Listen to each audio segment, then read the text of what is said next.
At a Senate Armed Services Committee hearing on July 22nd to confirm Lieutenant General Dagvin Anderson of U.S. Africa Command, Senator King asked him about the threat of terrorism in the region. Could you share with us the thoughts about the status of al-Qaeda and ISIS in Africa and what we should be watching out for and being concerned of? Yes, Senator, I appreciate that concern, and if confirmed, I will definitely make this a priority to assess, as it's been 4 years since I was at SOC Africa.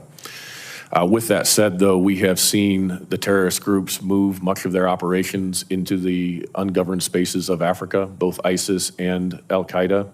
We're seeing ISIS active in Somalia as well as in West Africa, ISIS West Africa. AQIM and their affiliate JNIM are also very active in the Sahel, both with intent to attack U.S. interests. Whether or not they have that capability is not clear. And so, to your point, one of the greatest concerns we have is having enough resources and enough relationships to be able to understand how these threats are progressing. So we have an adequate amount of indicators and warnings, and we know what the threat to the United States could be, so we could take action.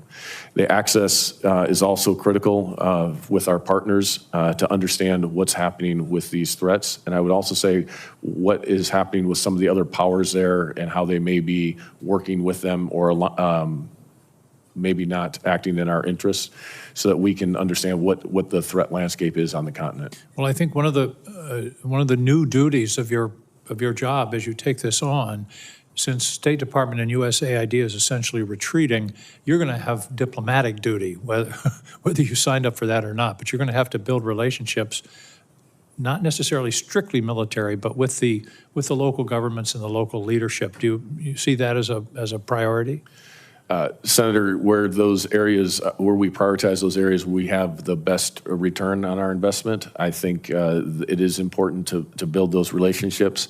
I think it's important to look at creative ways as we go forward.